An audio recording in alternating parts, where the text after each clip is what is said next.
Prince Bagoula, bonjour. Bonjour madame. Vous êtes un jeune entrepreneur, patron de l'entreprise Tiger Corporation Sarl, basée à Kinshasa. Vous êtes spécialisé en consultance, en comptabilité, audit et en finance. Qu'est-ce que vous faites exactement? Et ce que nous faisons chez nous, nous commençons par aider les entrepreneurs, ceux qui veulent aussi commencer leur business, partant de l'idée jusqu'à la matérialisation de leur société. Je m'explique. Donc, vous avez votre idée. On peut vous aider, par exemple, à élaborer d'abord le business plan. Ok. On peut vous encadrer si vous voulez. Plan en langage facile, c'est quoi? Un plan d'affaires. Ok. Donc, c'est prendre cette idée-là et matérialiser ça sur papier d'abord et montrer comment l'idée peut être transformée en projet et comment ces projets-là peuvent être rentables. C'est ça le rôle d'un business plan. Ça paraît un peu savant. Qui peut vous consulter exactement? En tout cas, tout le monde. On a déjà des clients avec lesquels on a commencé qui n'avaient que l'idée. Oui. On a transformé l'idée en projet. On a couché ça sur papier. Et puis après, on a cherché des partenaires. C'est-à-dire quelqu'un qui veut vendre les unités vient avec ses idées de vendre les unités. Oui, oui. On peut même perfectionner cette idée-là. Parce que souvent, les gens ont une idée en tête, oui, mais qui ne savent pas comment matérialiser l'idée. Ok. Je vais m'expliquer. Vous voyez, aujourd'hui, le problème que nous avons, nous voulons répondre à un besoin sans avoir déterminé d'abord ce besoin. Ok. Vous allez vous rendre compte qu'aujourd'hui, les jeunes veulent d'abord aller, par exemple, à Dubaï, payer les habits et puis venir chercher les preneurs, okay, les acheteurs. Alors qu'il faut d'abord commencer par identifier le problème qui se trouve à côté de nous. Et puis, c'est de ces problèmes-là qu'on peut maintenant proposer un service ou bien un produit. Alors, vous êtes un jeune entrepreneur ici en République démocratique du Congo. Ça se passe comment? C'était facile comme ça de créer votre entreprise? Non, non. En tout cas, ça n'a jamais été facile. C'est un challenge. Pourquoi? Parce qu'il y a pas longtemps, on discutait encore avec vous concernant l'entrepreneuriat au Congo qui est un peu difficile. Mais la première chose, c'était d'abord de croire en soi-même. Pourquoi? Parce qu'on peut vouloir faire une chose, mais on regarde d'abord ses capacités. Par exemple, moi, je suis plus dans la comptabilité, l'audit des finances. Lorsque j'avais remarqué que j'avais certaines lacunes en comptabilité, je suis parti me former. Je me suis spécialisé et aujourd'hui, je suis dans ces secteurs-là ayant la qualité.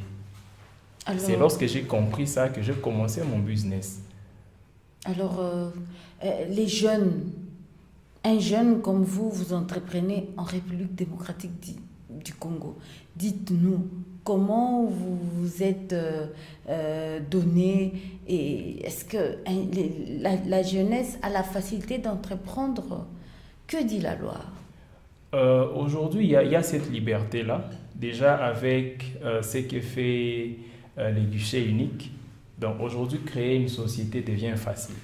C'est pas comme avant. On a tous les services qui concourent à la création de la société, on les a mis, si je peux dire, dans un bureau qu'on appelle guichet unique de création d'entreprise. Et là, aujourd'hui, avec $90, tu as ton entreprise ou bien ta société déjà créée. Oui.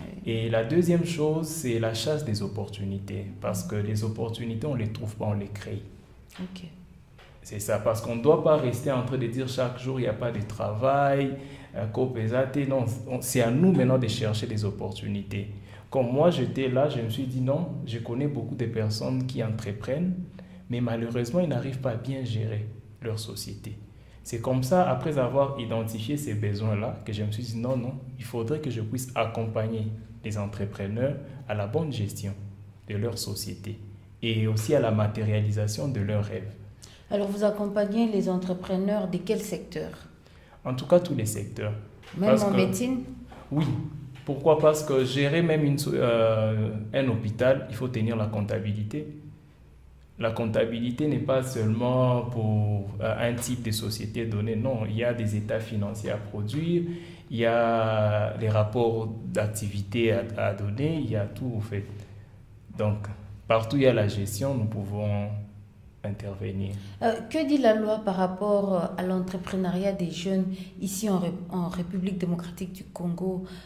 Quelles sont les chances pour les jeunes d'entreprendre? Comme je l'avais déjà dit, enfin, le problème d'abord que nous avons de parler de la loi, c'est le système. Pourquoi? Parce que lorsqu'on voit notre système scolaire ou bien académique, Oui. souvent on n'est pas formé pour créer. On nous forme pour nous donner ce qu'on appelle les aptitudes professionnelles. Pour être Donc, demandeur d'emploi. Pour être demandeur d'emploi et pour travailler pour autrui. Vous allez vous rendre compte qu'une personne qui est tellement rigoureuse dans le travail que dans son business. Lorsque je parle du travail, donc je considère que la personne travaille pour une autre personne. Ok. Donc lorsqu'il est au travail, il employé. respecte même les horaires. Mais lorsqu'il part dans son business à côté, il ne sait pas respecter. Donc c'est ça le problème. Donc les mêmes principes qu'on devrait appliquer pour nous-mêmes, on ne sait pas l'appliquer qu'on devait appliquer pour nous-mêmes, on n'arrive pas à le faire pour les entrepreneurs. Alors, comment vous faites pour que vos clients viennent vers vous? En tout cas, déjà, notre déontologie ne nous dit pas de faire la publicité. Donc, ça de bouche à oreille, de client à un autre, c'est comme ça se passe. Et vous êtes implanté seulement à Kinshasa jusque-là? Bon, déjà, la société est enregistrée sur le plan national. Maintenant, nous sommes aussi à Goma. Oui. Et sûrement à Bukavu. C'est les marchés qui nous envoient dans les différentes provinces. Alors, puisque vous avez dit que ce n'est pas facile d'entreprendre en tant que jeune ici en République démocratique du Congo, mais comment vous faites pour vous en sortir? Déjà, nous avons certaines techniques que nous donnons à nos clients. Pourquoi? Parce qu'aujourd'hui, on doit savoir que même à partir de $100, on peut commencer un business. Oui. Parce que le problème avec nous jeunes, nous pensons qu'il faut avoir beaucoup d'argent, une grande somme pour commencer un business. Alors que c'est arrivé d'abord à gérer le petit que nous avons et après voir comment on peut rentabiliser ça et grandir. Pourquoi je dis ça? Parce que déjà, je donne mon exemple. Lorsque j'ai commencé, je n'avais pas un bureau. Je ne pouvais pas me payer un loyer. J'ai commencé chez moi à la maison. Mais aujourd'hui, j'ai déjà un bureau, j'ai un personnel et je sais supporter tous mes coûts d'exploitation, bien sûr. On parle des taxes. Combien de taxes un jeune qui entreprend, par exemple, qui vend les unités, doit-il payer à l'État congolais? Déjà, lorsqu'on parle des taxes, ça serait mieux de parler aussi d'impôts. Oui, des impôts et des taxes. Les impôts, en fait, tout ce qui est fiscalité liée à l'exercice d'un métier. Ça dépend des secteurs, c'est la première chose, mais il y a aussi certaines taxes qui sont impératives, comme par exemple les hyper. Les hyper, ce sont les employés, donc vos employés qui payent ça, qui supportent ça. Il y a aussi l'IBP, l'impôt sur les profits ou bien sur les résultats. Il y a aussi des redevances qu'on donne, par exemple à l'INPP, ONEM, tout ça. Ce sont comment je peux les appeler? Certaines contributions aussi, parce que tout n'est pas taxes et impôts. Il y a aussi certaines contributions. Donc, ce qui fait que dans notre démarche, lorsque nous accompagnons aussi nos clients, on leur parle aussi de la fiscalité. On leur donne aussi les échéances, savoir quand est-ce qu'il faut payer, combien il faut payer. Parce que ça dépend aussi du type de la société. Si vous êtes une grande société, si vous êtes une petite société, où il faut payer, est-ce que c'est au CDI, est-ce que c'est dans une CIS, donc ainsi de suite. Alors, comment ça s'est fait? À partir de quel moment un jeune, par exemple, qui a une entreprise d'un capital de $100 doit commencer à payer ces impôts-là? Parce qu'on suppose que ce n'est pas tout de suite qu'on commence à créer une entreprise et qu'on a des intérêts. Oui, je vais expliquer. Et malheureusement, ça arrive souvent aux entrepreneurs qui pensent que lorsqu'on commence l'activité, on doit payer les impôts. Non. Déjà, avec l'OHADA, parce qu'aujourd'hui, nous travaillons sur base d'OHADA, vous allez vous rendre compte que OHADA nous dit qu'il faut d'abord tourner pendant une année ou bien un exercice et c'est au 31 décembre qu'il faut qu'il faut déclarer, par exemple les impôts. Pour l'IBP, qu'est-ce qui se passe? On déclare les résultats. Ok. Ça peut être soit une perte, soit un bénéfice. Maintenant, qu'est-ce qui se passe? Il y a ce qu'on appelle l'impôt minimum forfaitaire. Ok.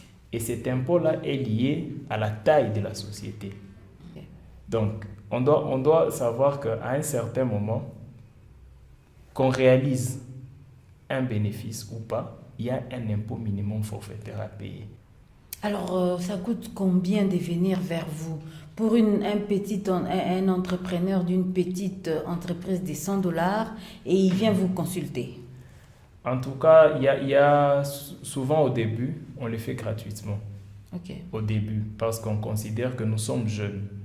C'est la première chose. Donc, nous avons cette vision-là d'entraide d'abord. Mais lorsqu'on voit que l'activité commence à porter ses fruits-là, maintenant on peut taxer.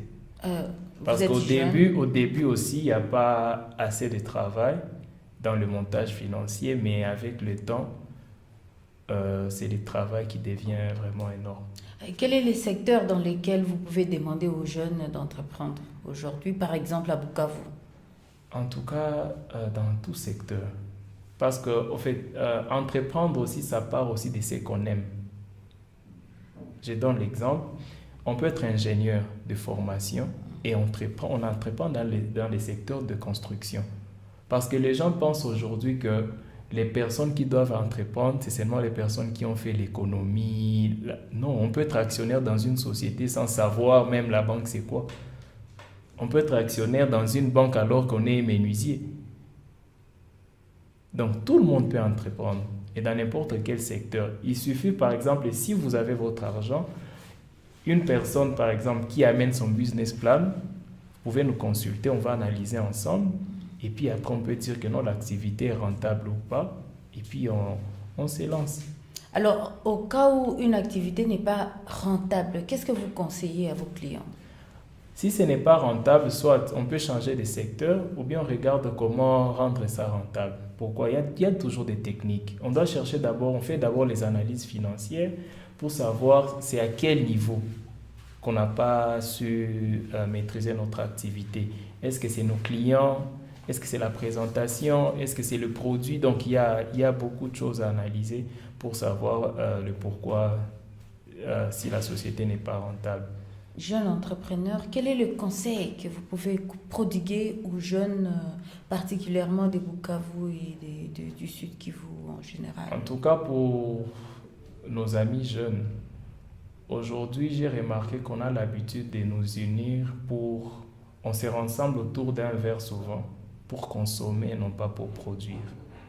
C'est ce que moi je vais dire aujourd'hui. Donc, ce qu'on doit faire, c'est prendre le temps de parler plus opportunités.